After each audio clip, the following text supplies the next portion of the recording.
Welcome everybody. This is Visionary Collectives. Today we have a special guest, man, Wewezi. You already know the vibes. How you doing today, man? Yo, thank you for having me. Everyone tuning in Visionary Collective. Shout out Yes, Jalen. Shout out the whole movement. Yeah, man. Let the audience know today, if you have any platforms they could, reach out to you on. Just a shout out any. So yeah, make sure y'all tap into my SoundCloud, tap into my Instagram, Wewezi, Wewezi with another I. So yeah, make sure y'all tap in. Stay tuned. All right, man. Since we're a little bit late, I want to get right into it. Can you tell us, a little bit about your journey from being a Towson student, to becoming a DJ and a party entertainer? Yeah. So when I first came out, first of all, I'm really just a DJ. I want to say a party promoter. Okay. But when I first came out here, I thought I was dead. Not even to sound disrespectful, I thought I was dead. And so I was like, dang, how do I get involved? How do I start, getting tuned in? Because I still wanted to mix music. So then I got together with a couple of my friends and we were like, okay, let's throw a little Halloween party. So then it kind of just started out as throwing little house parties. And then we ended up being told basically that we can't do that anymore. Okay. By some people. And then so we were kind of calling for a couple weeks, and then out of nowhere, a marketing service, they contacted us and they were like, oh, we heard what happened. Do you guys want to start doing venues? So we were like, all right, bet, let's do that. And then when we started doing the venues is when, stuff started going up. And so you came into a little bit of trouble, I'm hearing. Yeah, just a little bit. Okay. So how'd you get really introduced into the DJ world? Then would you say did it start from a young age? What exactly? Yeah, so I say growing up, my dad, he always had mad music. Okay. We were just always listening to music up until the late hours, and I always had a lot of music, whether it was on my phone, my computer, my iPad, whatever, just as a kid. Mm-hmm. And then I would always listen to mixes because I hated that dead space in between the music. Right. So I tried to figure out a way to just start making little mixes. And then last year I was working in real estate, made a little money, and I was like, okay, let me buy a DJing set. So I bought the set. I did one of my friends' birthday parties, and then they were like, oh, how much you charge? Speak a little bit louder. They can't They can't hear me? Yeah. Speak a little bit louder. Y'all can hear me? Just you can hear me. All right. Keep going. Alright, so yeah, so I made a little money, bought a little mixes, did a friend's, I did a friend's birthday party, and people were like, oh, how much you charge, this and stuff. Now I think I wasn't doing it for money to start with. So then I was like, okay, maybe I can actually do this. Mm-hmm. So that's when I started getting into DJing. Okay, and what inspired you to get to start, on the deck global? Yeah, so actually, shout out my friends are fine. He's the one who started it. It's just me and him. And basically, we were doing functions back when we were in upstate New York. He was going to Cornell, and I was working at real estate at the time. And then we just started doing it together. And then we were like, I started doing this together. Okay, you said Cornell? Yeah. Okay. So that's how the whole on the day stuff started. Okay. And what are you trying to do with On the Decks? What exactly is the purpose of it? Is there any I'll say, what exactly is the motive? What are you trying to get out of this? The number one thing we go off of is redefining culture through music. Okay. I feel like we can create spaces, have events, when people come together and do music. Because music is very powerful, right? So that's really how all the day started. It's just we're going to go start mixing, bring a bunch of people together, and just have a good time. And so, I guess into the direction we're going into, it's just kind of like a collective. It's not, I wouldn't say it's really like a business, and it's not really how do I say it? It's just a collective. So this is a collective effort. Yeah, my man's right now, he's in Minnesota. And he's working a job, whatever, but still when he DJs, he puts his posts and he puts his mixes on the bunch of that. Okay. And me, I'm out in Baltimore, I'm going to school, whatever. But when I make mixes or whatever, I'm still going to put it on the decks. It's kind of just like a platform, another platform. Okay, so it's so a platform. Correct. Okay. So how do you balance that? Having On the Decks, being a DJ / party entertainer. How does that work? Yeah. So So you're talking about how does like being a DJ, being a party, and like how do I balance that? How do you balance that with your academics, being a Towson student as well? Oh, so I kind of just tie it in together. Like that's one of the reasons I studied business is because I was like, okay, I love music. Let me put all this stuff to practice. You know, one day I want to have my own music business. So not really on the decks, but like also it could be on my own, it could be on the decks. I don't know.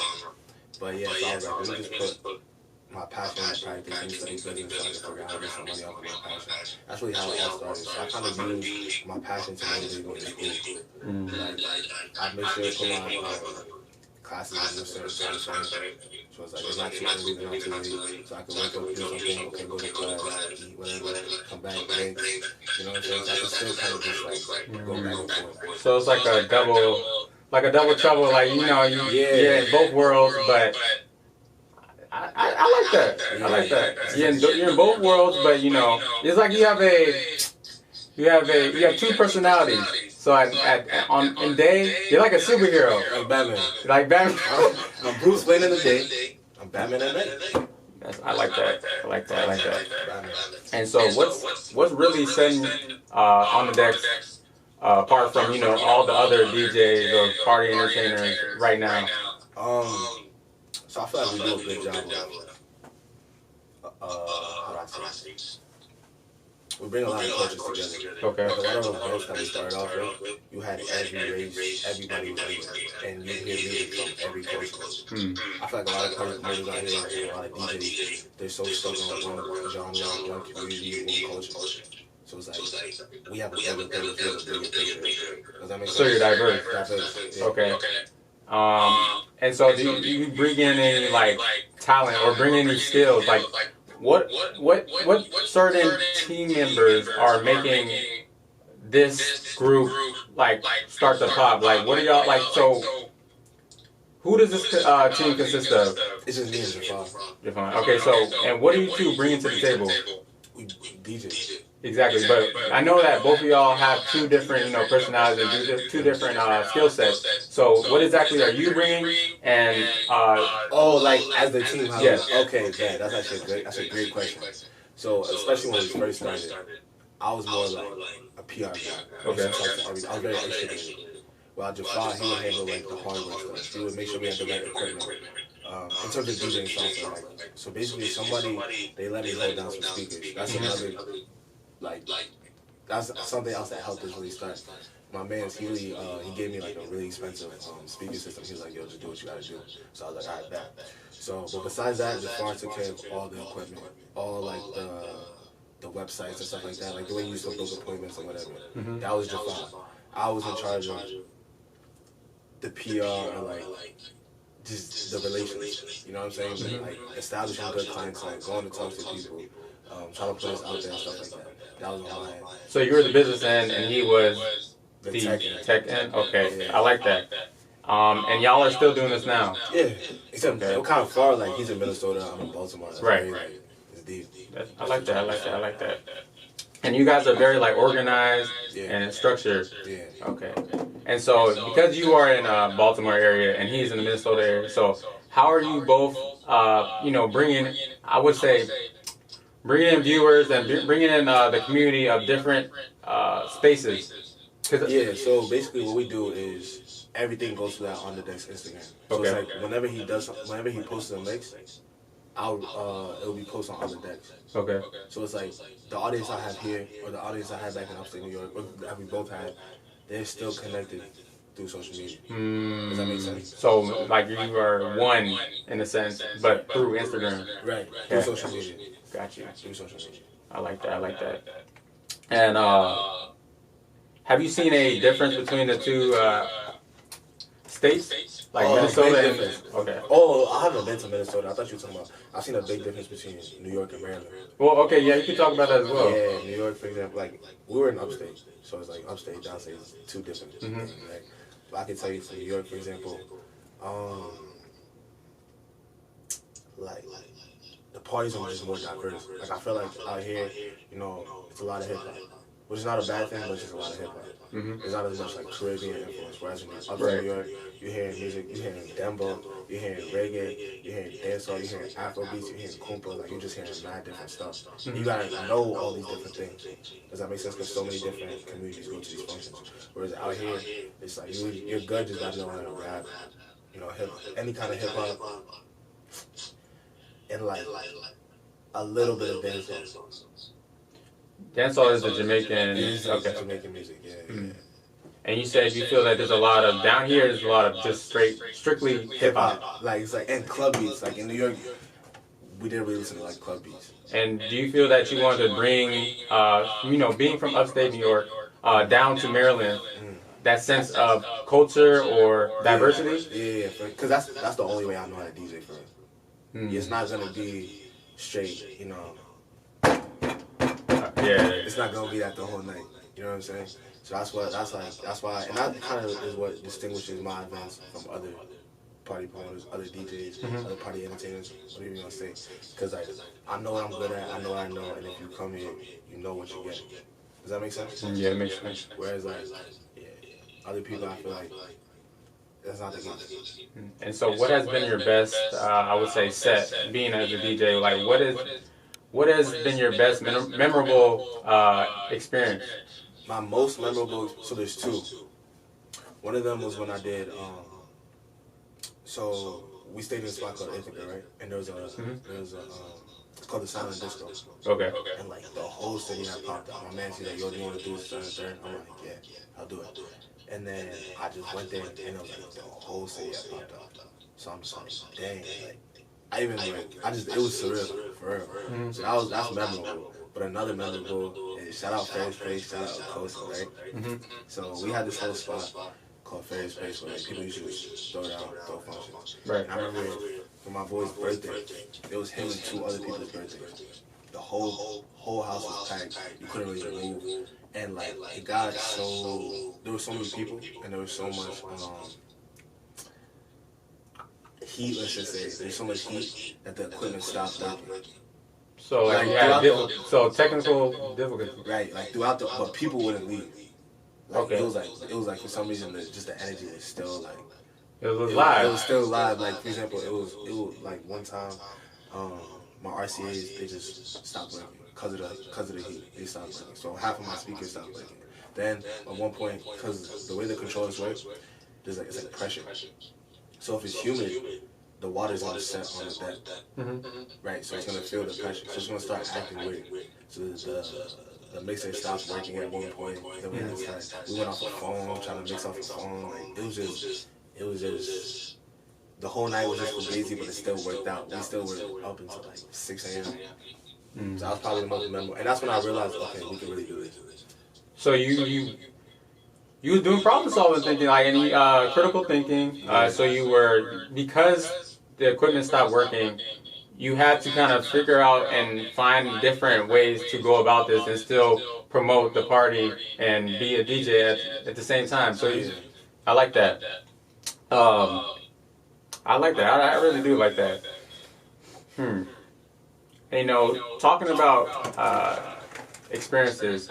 So what has been, you know, your financial experiences, especially with DJing? Like, do you earn profit? Do you earn revenues from being a DJ? Yeah, and actually, you know, DJing has taught me a lot about money. Okay. Before, when I used to do gigs, I used to split. Like, I used to think, oh, I made all this money, now I can eat. But it's like, when you think, that's like, for the short term it's nice, but for the long term, that's just not sustainable. So DJ really taught me how, like, okay, if you have a vision, how to, like, set some money aside, like, how to save, how to invest. So you're budgeting? Budgeting. That's what DJ really taught me, how to budget. Because before, money used to come and go. Like, I used to make a lot of money and spend a lot of money. But then, like, with the DJ stuff, it's like, oh, why am I never getting new equipment? Why can't I get new, just like a new mixer, new speakers, new whatever? It's because every time you get money, you spend it on your lifestyle. So it's like, try to set money aside, try to save. That's how DJing helped me more, become more financially literate. So talking about literate, what was the forefront of your financial literacy? Like, what exactly promoted that? Just growing up, like, you're just like, okay, I'm getting to an age where I start looking out for myself. Especially last year, my family had moved to Maryland. Right. But I was still in upstate New York, you know, working in real estate internship and doing what I had to do. So I was living like the life of like a 30-year-old at 18. 30-year-old? 19. Okay, maybe not 30, but like, you know what I'm saying? Like, I'm Yeah. like, oh, and growing up, I was spoiled, you know. Okay. Growing up, not spoiled, but like, you stay in your parents' house, everything's always taken care of, like, whatever. But it's like, okay, they moved, they're out of state, and now you're like, oh, I gotta fend for myself. So it kind of made you just grow up, and that's how I'm budgeting and stuff.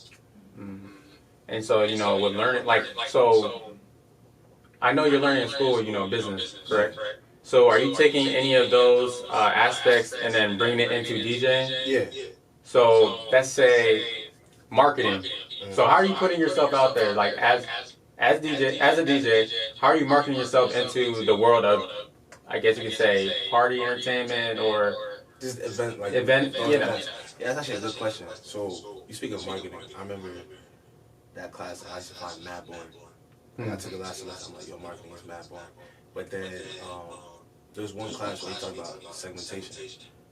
And I was like, it was kind of like knowing your product and knowing who your target market is and stuff like that. So the psychology of it almost. I mean, the psychology of marketing, exactly. Okay. So as soon as he started talking about that, I just started, it's like something clicked in my head. You know when some people be talking, right, you just kind of like let them talk, but then they say something and just like, oh, hold on, let me listen.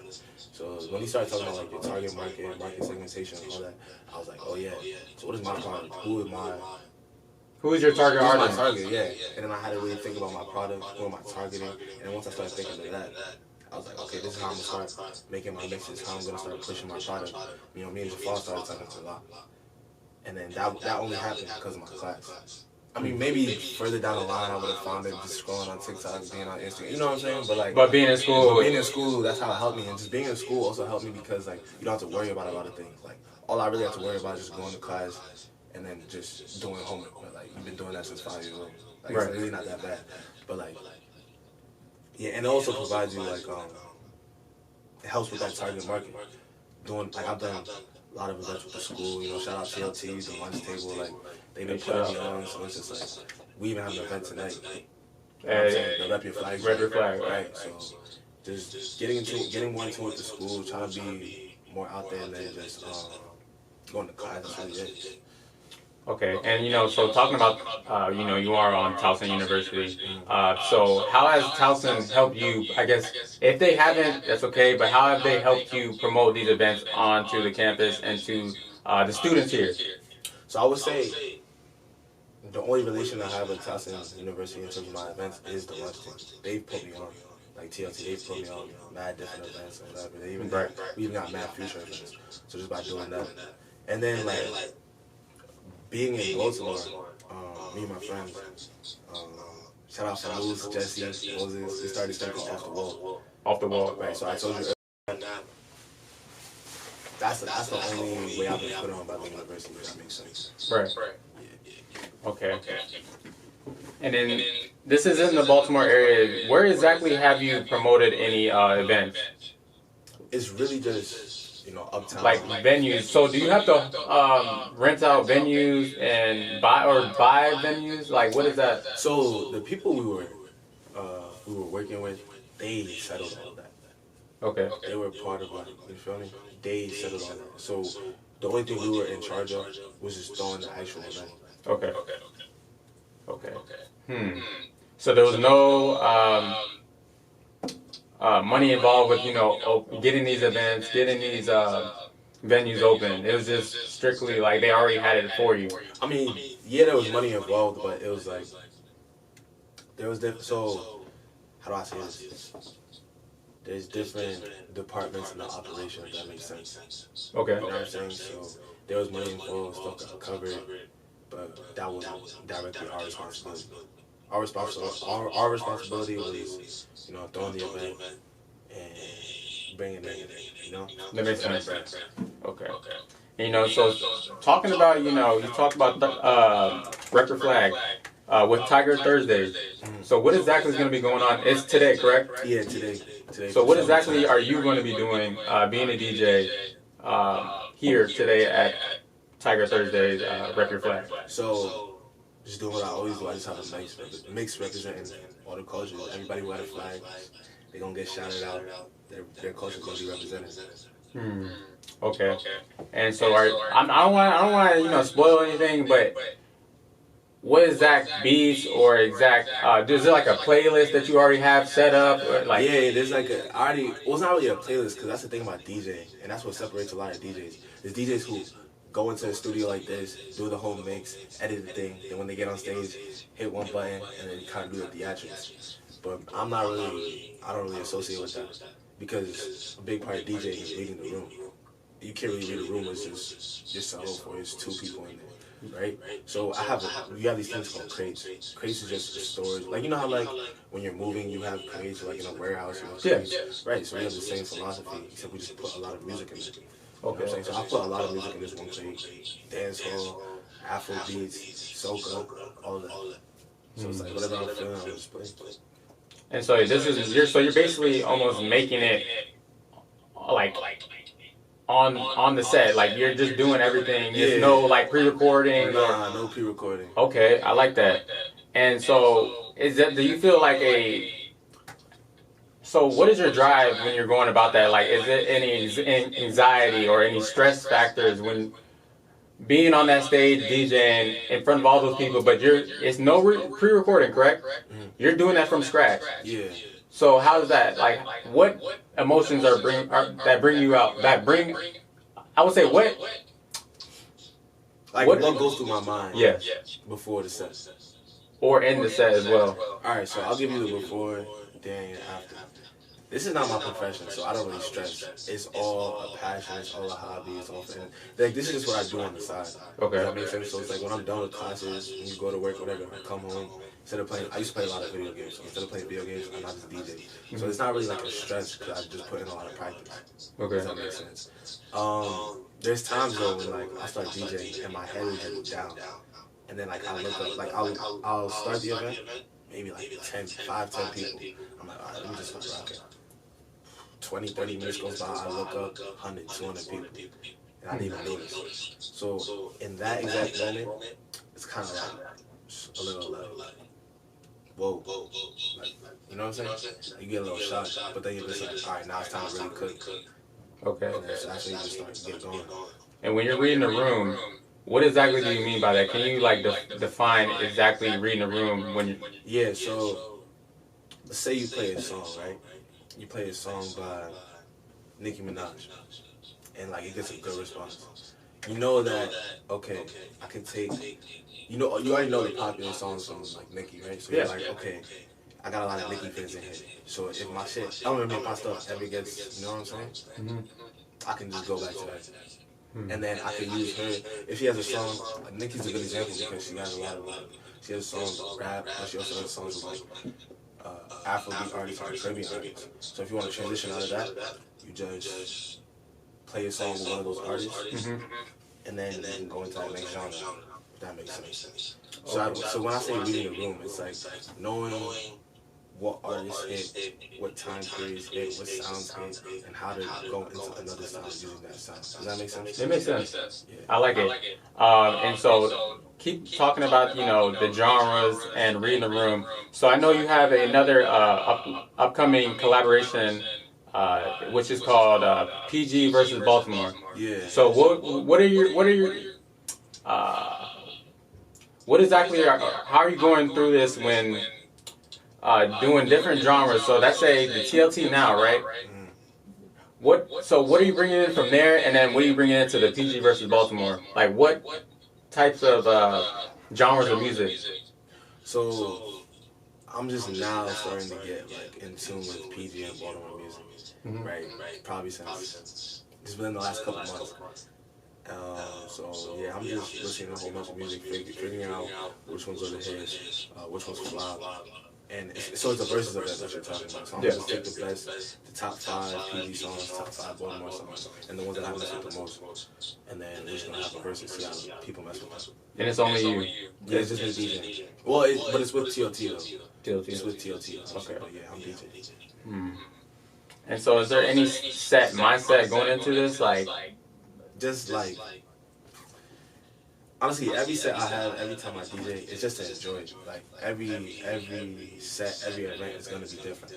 Even if it's an Afro-Caribbean event, an Afro-Caribbean event now is different than an Afro-Caribbean event a year ago. Because music just gets put out every week. people, especially with stuff like Instagram and TikTok, there's just new music every week, every 2 weeks. Like every month, everyone's already listening to something new.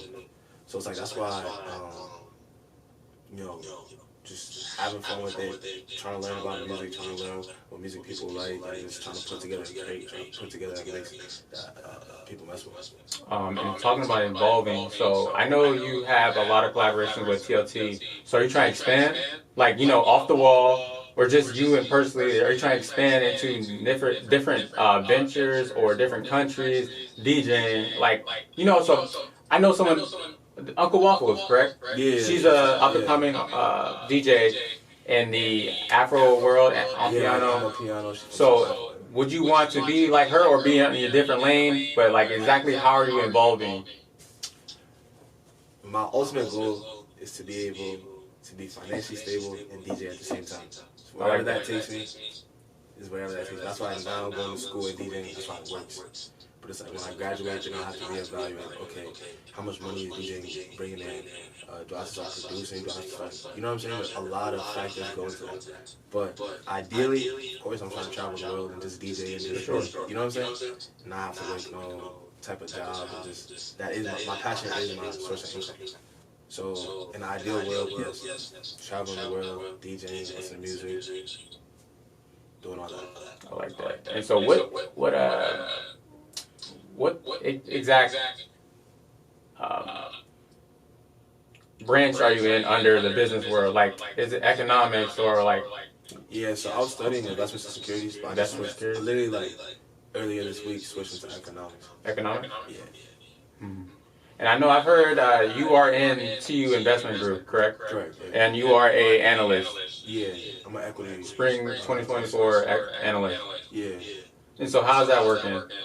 It just like it's nice. Like, it's a really good opportunity. It teaches me a skill that I feel like a lot of people need to learn.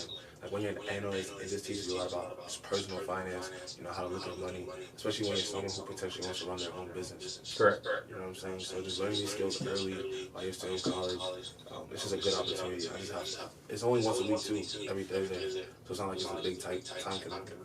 And so are you incorporating that into the DJ experience? Yeah, like in terms of, again, it goes back to how to invest, you know, how to really dissect the product, how to look at just the money that goes into it, the revenue, the expenses, like, just what actually goes into the product. Mm-hmm. That's what this analyst position is talking about. Okay.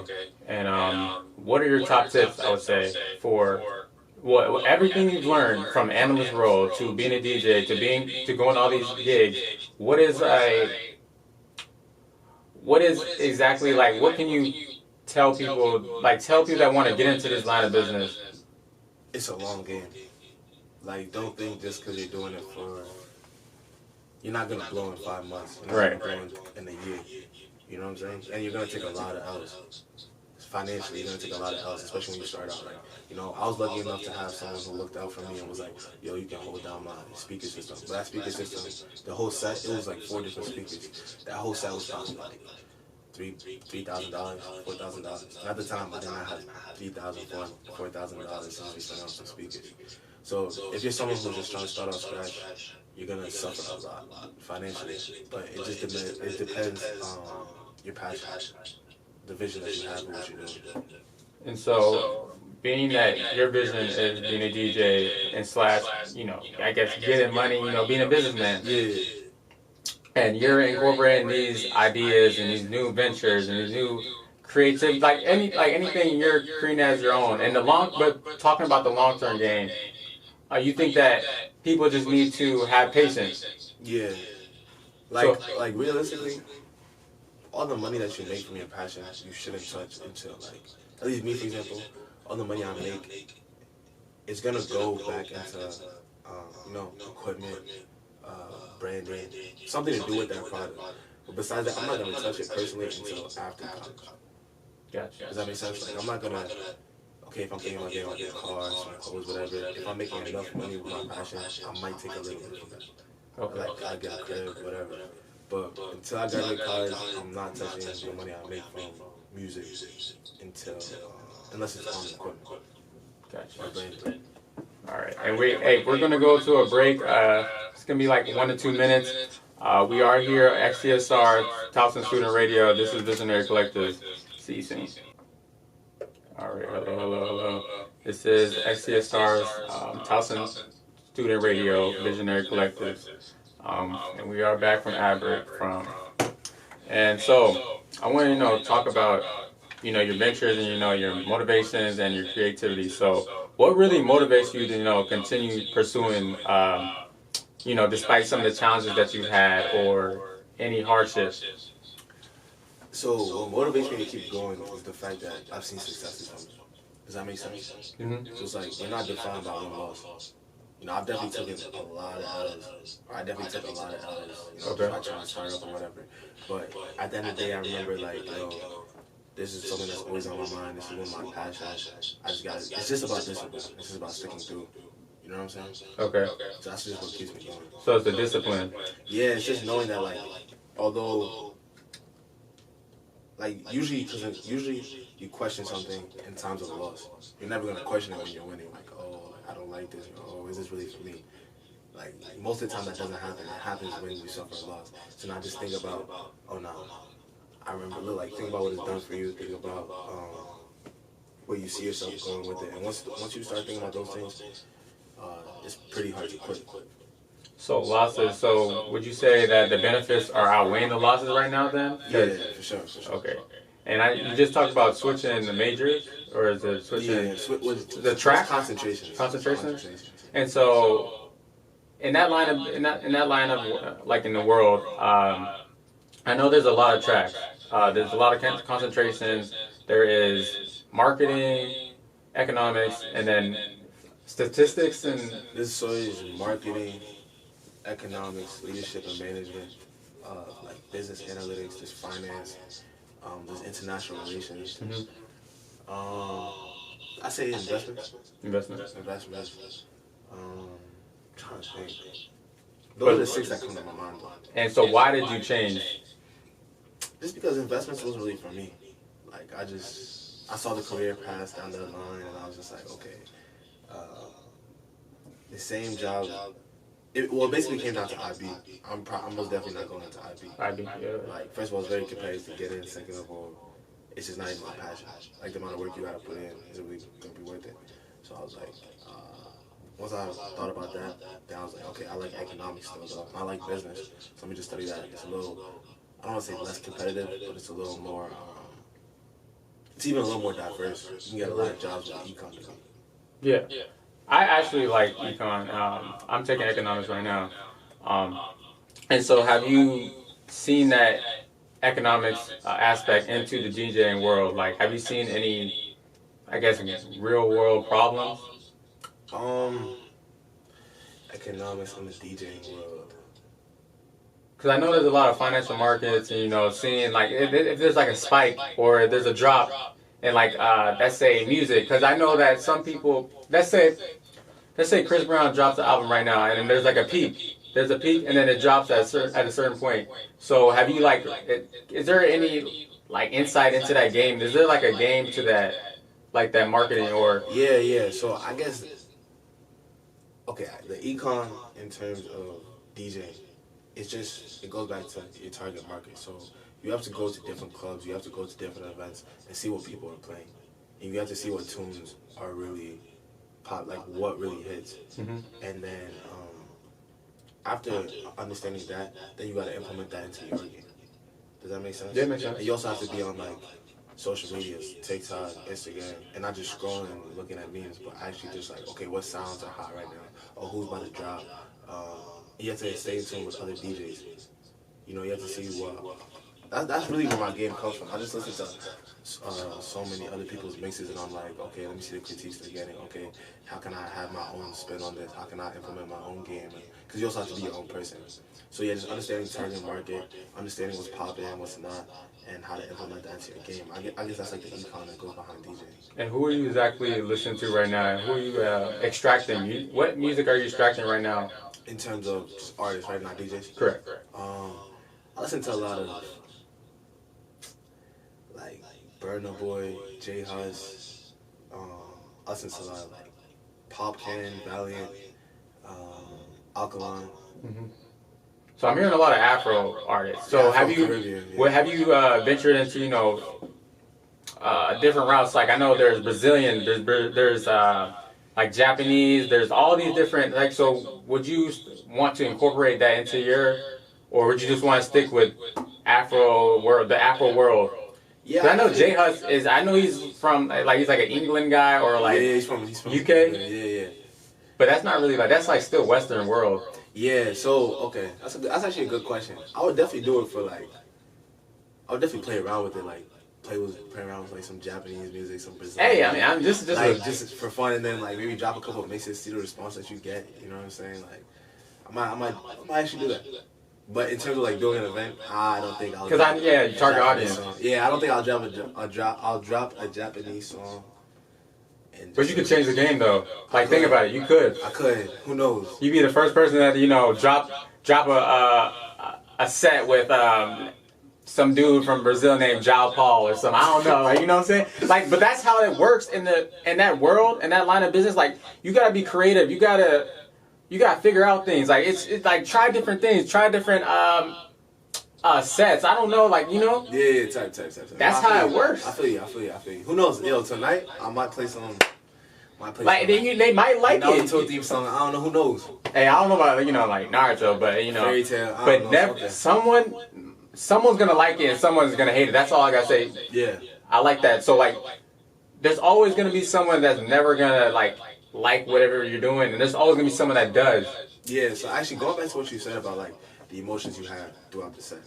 So before I used to be like, yo, I gotta make sure 100% of the function messes with my set. Like, I had to flatter everybody. Mm-hmm. I quickly came to realize that's just impossible. You're never gonna do that. There's always gonna be somebody who hates it. There's always gonna be somebody who doesn't like the song. Right. There's always gonna be somebody who comes outside that doesn't even want to be outside. That'd be me. Yeah. Why y'all come outside? Like, like you don't want to be outside, you still come outside. So you're not gonna flatter everybody. So once you get past that phase, that's when you realize, okay. Well, okay. You always have to play what you want first. Okay. You gotta play what you want. Like you're the DJ. This is your music crate. This is why people got you. You play what you want. But when reading the room, you gotta go. That's going back to okay, what hits, what doesn't hit. You know what I'm saying? Mm-hmm. And just realizing as long as 80% of the function was messing with you, you had a great night. I've heard that, a lot of DJs, they're actually the ones that make the party. Like, I be seeing them up there dancing to the songs or like know almost all the lyrics. Mm-hmm. So like, do you feel like you're one of them? Like just that makes the party, that like creates the room? Yeah, I'd say that's definitely more on the MC end, but there's a lot of DJs who also MC. Like they kind of go hand in hand. Okay. But then you also see a lot of DJs who work with the MC. In fact, that's what I'm doing tonight. I'm working with the MC. Obviously, I'm gonna be rapping, dancing. I'm not really that much of a dancer. Obviously, I got a little two-step, little Uncle two-step. Okay. So I'll be hitting that. You mean? But for the most part, that's really the MC. He's the dude who you see running across, like with the mic, just trying to get everybody involved. And so what are you like hoping, to take like the listeners and the audience will take away from your experience as the DJ? Like what do you want them to go home with? Like, dang, I felt good tonight, So like, or let's say tonight, what do you want this Tiger Fest, well not Tiger Fest, what do you want this Rep Your Flag event to showcase as you? Because this is your time, man. This is your, you know what I'm saying? This is your sound, so. I just want people to understand there's a new sound that's out there. I just want people to understand, there's a new sound that's coming around. And what is that new sound? It's gonna make you get off the wall. That's what me and my man off the wall. I like get it. Off the wall, like there's a lot of wall hugging in Maryland. I'm not gonna lie. Okay. There's a lot of wall hugging. So everything we do, no matter off the wall. Hey, that's dope. Off the wall, man. I like that. Hey, shoot, I need to get off the wall. Speaking of that, because I need to venture out. And so, talking about that, people like, I guess you could say that's not like extroverted or more introverted. How do you get them? How do you get them into the spaces, and how do you get them, to start dancing or whatever? So, and not even to sound disrespectful, a lot of those people are actually followers. So if they see their friends doing it, then they'll end up doing it. Okay. So you have to target the friends. You have to target at least a couple. Let's just say you have a group of 5. at least 2 of them you have to target. Because if you target 2 of them, the others are going to get involved. And so, yeah, that makes sense. And so how are you doing that in Towson University? Because I know there's a lot of introverts versus extroverts. And so are you getting... So I like that. So you talk about followers. Yeah. Like a lot of people follow. A lot of people follow. And so how do you get more followers to this event then? I would say.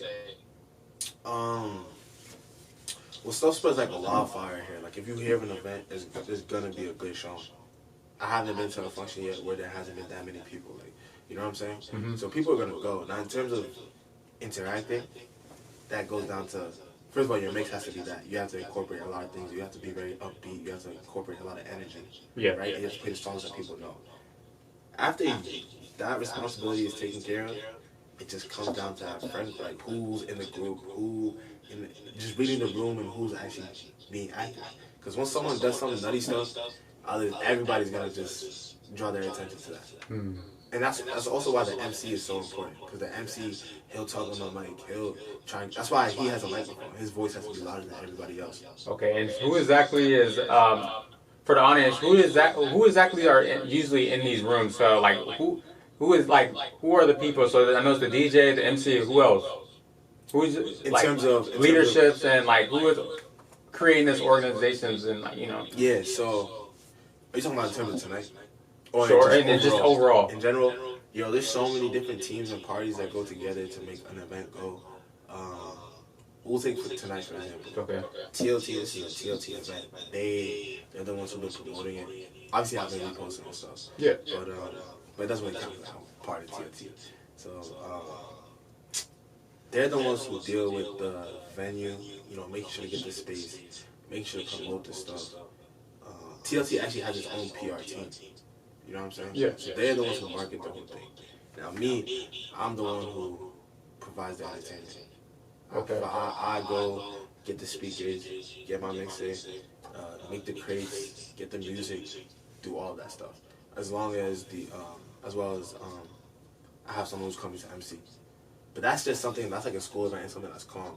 Usually there's also gonna be, if you try to do like a real big venue, you have a lot of different AV people, audiovisual people who deal with the lights, people who deal with the speakers. I do sound checks and I do stuff like that, but for the most part, you need like a sound guy there. Okay. Does that make sense? I'm just making sure the stuff doesn't clip, but in order to make sure stuff has the right amount of power and the right, because you also want your stuff to hit. Does that make sense? Yeah. Yeah. You need a sound guy there. He knows how to deal with all the levels, know when it's too loud, when something's clipping, the distance to keep the microphones, where to angle the speakers so that it has the most impact. Because, like, if you have you could have a lot of speakers, but if they're facing each other, it's not going to hit the back of the room. Does that make sense? Yeah. So you got to make sure, okay, where do you want to target people? Where do you want to make sure people line up? Once you figure that out, that's when you can adjust the speakers. Yeah. So that's a sound guy. And then the visuals is going to come down to like a lighting guy, and like, yeah, he's going to deal with all the lights. You know how like every event you go to, they just have so many lights, like blue, purple, yellow, whatever, just to establish some like contrast in there. So that's a what do you call it? That's the visual guy. Okay. And so how are you networking in these events? So how are you like building connections and building relationships on the decks or anything? It's just as simple as doing the event, making sure there's good relations, making sure every party was satisfied, and then making sure you get a contact after, whether that's Instagram or a phone number, and just making sure that the people you're talking to, you actually appreciate their product and you can help. You can help benefit them, they can help benefit you. Does that make sense? Like you both can elevate each other. Because there's so many people who are doing this DJing stuff. There's so many people who are trying to throw parties, but not everybody's good at it. So you gotta watch who you work with. You gotta make sure that actually like, okay, I mess with what this guy is doing. Let me get his IG, let me talk to him, and then we can connect. And so do you find yourself networking a lot or a little during these events? And like, can you give us some tips on like how are you networking in these rooms? How are you creating these rooms? How are you pointing out the people that you need to talk to in these rooms? Like, you know what I'm saying? Yeah, so usually the networking happens before and after the event. During the event, it's not really a lot of talking, right? Because everyone has different jobs, let's just say, to make sure the event is successful. So I'd say just setting up, just have normal conversations. Be like, oh yeah, like I've done this, I've done that, yada yada. Oh, what have you done? Just making like, you know what I'm saying? Just having normal conversations at the beginning of the event, as the event's going on. Focus on what you gotta do, and after the event, make sure to be like, oh yo, I mess with what you did here. Like yo, I can get your IG or your number. Like I'm trying to set up an event. I'm trying to do this. I'm trying to do that. You know what I'm saying? That's really just how the networking goes.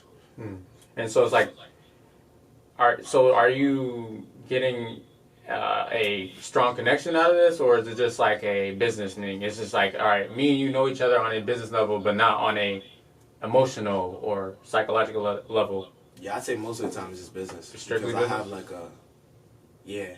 Oh, you got your own friend groups, and you get I okay. have my own friends, like especially people like I grew up with and stuff like that. Like I have my own people, because I don't really know this person besides the pro. Like, you know what I'm saying? Yeah. I don't know them besides the DJ, and like maybe y'all will become friends through like the DJ, and like if y'all have the same morals, same values, and whatever, y'all can become friends. But off rip, it starts off straight business.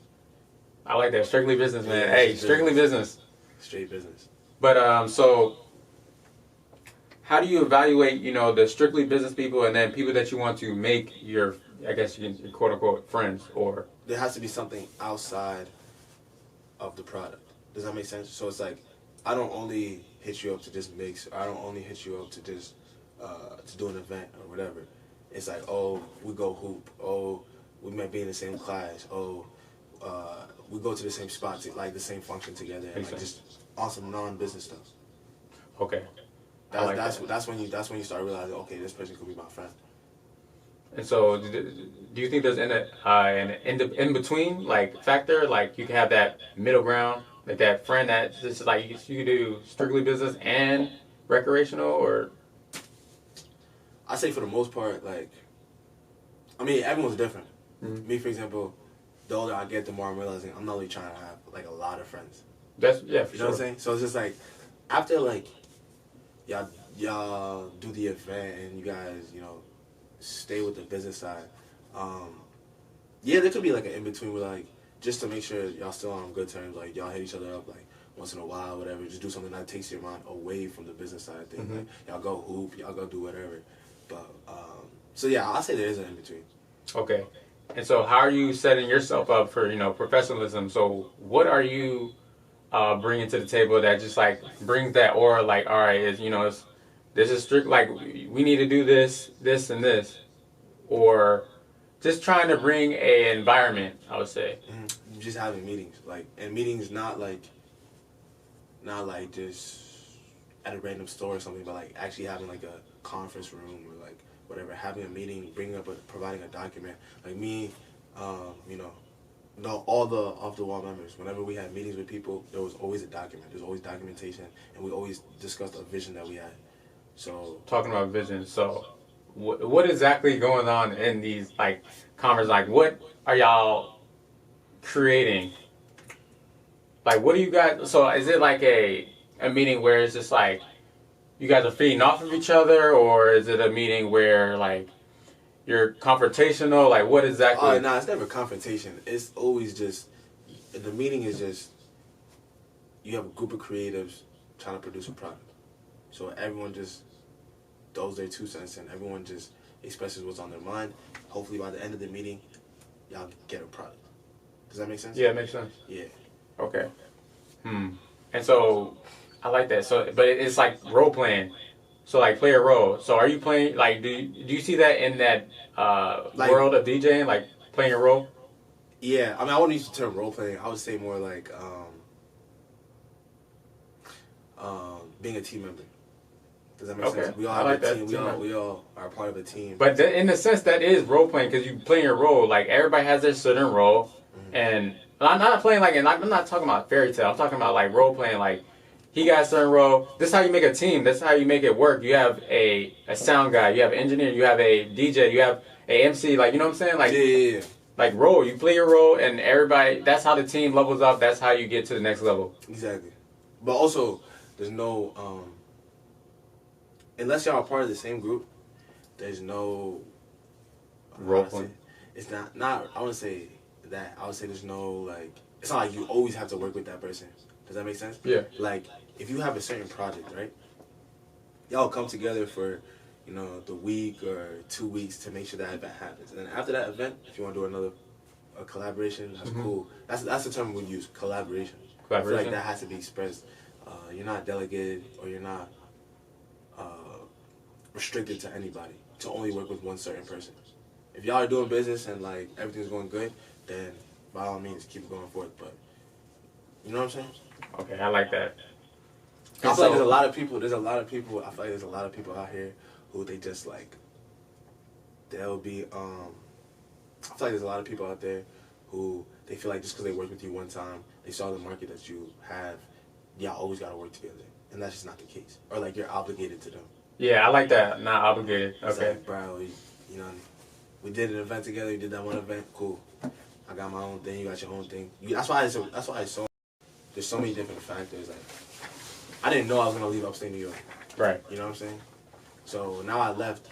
Now I have to work with a whole. You got a whole new team basically. Yeah. You got a new team. It's like fake. It's like it's a new team. Let's see. I wouldn't say it's a new team, but you gotta work with new people. That you work with, to make sure that events still happen. You can still do what you gotta do. And so, have you worked with any like negative people, and how are you working with them? How are you like? Because I know that there's a lot of negative, I guess, people in this line of business, and so how are you still having that level of professionalism and still keeping level-headed in a sense? Yeah, so there was a group of people we were working with who we were doing events with them, and I guess they low-key felt like every time we did an event, we had to go through them, when in reality, and when I say us, I'm talking about off the wall. Yeah. So me and my 2 friends. And we were working with these people, how many events we did? I think we did 2 events with them. Okay. And like everything went good, and then out of nowhere they started going quiet, so we started contacting other venues, because at the end of the day we still have to throw events, we still have to do what we have to do. Correct. You know what I'm saying? And I guess they even use the term quote unquote backstab. Because we went and asked other venues instead of going through them. But it's like at the end of the day, what I said earlier, we're not obligated to anything. There's no like contracts you have to sign or anything when you're getting a venue or. I mean, there is. There is. Yeah, there's a lot of stuff that goes on, like deposits and like contracts and stuff like that. Okay. But at the end of the day, you're also your own person. Does that make sense? Yeah. Yeah, like you're your own person that's signing that contract, and it's like unless you sign a contract that says for the next however many events I have to deal with this person, like that's just it just doesn't work like that. You know what I'm saying? So I don't know the exact word, but it's like, is it a binding contract? No, it's not that. It's like you're individually like.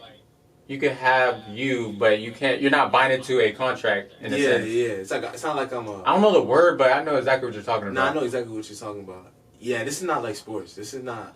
I'm not in the NBA. You know. So like you don't sign a contract. It's just over. Like it's not like okay for the next 5 years I'm with the Houston Rockets. No. Okay.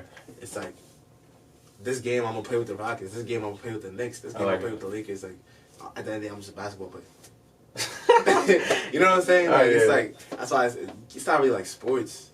You know what I'm saying? This is just at the end of the day you have a product, you have a vision for yourself, and you have to eat. Like you have to get to where you want to get to. Setting all those that I give you your mad props. Like you have to have structure. You have to have a business mindset because you're setting down deposits. You're creating an environment. Like you're doing this, and the third. It's a business, but it's in a different realm. Because when I reached out to you, when I seen what you were doing here at Towson University, at first I was like, because like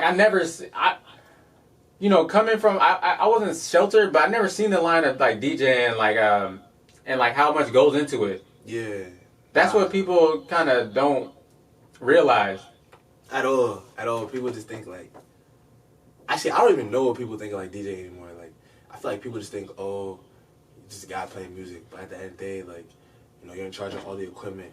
You got to make sure there's a purpose. There's responsibility. There's a purpose to the songs you play. You're not just playing any songs. Right. That's why the whole like song request situation is hilarious to me. Cause it's like, I remember, especially where we were, doing a lot of events at Cornell. Even doing events like through Cornell, like being paid by Cornell. Like you'll be doing an event, and like let's just say you're playing like Chief Keef, like, or Pop Smoke, or just someone like that. You know, you just have girls come up talking about, so you can play Taylor Swift. Taylor Like, Swift. come on. Like, what? It don't even make sense. You know what I'm saying? So, like, people just think, like, you can just play any song and, like, it'll just go and, like, but that's just not how it works. So is there a culture dynamic? Because, you know, I know Cornell and Towson are ultimately different in the sense of cultures and, like, how you are playing different types of music. Yeah, there's definitely culture dynamic. I also did a lot of, like, to keep it a buck, like, I did both. Because isn't Cornell's like Ivy League? Yeah. So functions for students of color. I did a lot of those, but also a lot of stuff for, like, white friends. Yeah. So it's like you don't play the same kind of music at the events. Correct. You know what I'm saying? So I guess there's a different, like, cultural responsibility, I say. So I like that, man. Like I feel like a lot of DJs are not, you know, going into different, just going into different, like, places and just trying out new things. Cause, like, you know, some just stick strictly to one university, or maybe they go onto Rolling Loud, or maybe they go to a boiler room. Then, you know what I'm saying? Like, there's so many, like, ways you could go about the DJ world. That's what I'm saying. Like, you gotta always keep your creativeness and just, like, expand. Well, like, DJing especially, DJing is very easy to be content with. Does that make sense? Yeah. Like, anything in the music industry is very easy to be content with, because, like, when you're getting a lot of viewership, or you have a lot of people come to your functions, and then, you know, you do see some revenue from it, you're like, oh God, like, this is good money. This is and then you're just like, you just get content instead of thinking, okay, I know I can make this. How do I get to the next level? That was something I had to battle for, like, a long time. Was realizing Getting to the next level. Getting to the next, like, you gotta just get to the next level. Don't be content with where you're at. Like, although it's fun and, you know, it's just good right now. Mm-hmm. It could be better, and also stuff is gonna change. It's not always gonna be like this. So you have to just making sure to have fun with it, learn new skills, learn new tactics, and just have different innovations and different ventures throughout what you're doing. Dope. And that's what just draws me to DJing. There's so many. I feel like every day I'm learning something new about the art. Hey, man, this is Wewezi, man. Hey, we're gonna sign out on that, man. This is Visionary Collectors. Hey, again, shout out any platforms that you're on. You know, shout out On The Decks Global. Shout out my IG, Wewezi, Wewezii. You know, shout out Off The Wall. That's been who I've been rocking with ever since I've been in Maryland. So yeah. Dope. Hey, signing out, man. Hey, I appreciate everybody for being on here today. This is Visionary Collectors. Peace. Appreciate everyone who tapped in. Let me see. Oh, I ended it. My bad. Oh, you ended it? Yeah, but you still good. I think you're still in there, so. I'm just this had 48 views or 50 views. Bro, but, like, I didn't like the first part, cause I was pissed, man. Dude, I was upset because, like, I don't know. Let me look at those statistics. I didn't know what was going on with the sound and shit, so that's why I was pissed. Wait, is there a way to look at the comments and stuff? Probably not. Damn, I probably shouldn't have left that. But to be honest, 59 accounts reached and 19 comments. And at peak, we had 12 views. Hey, I mean, shit, they probably all came off you, but hey, look. Yo.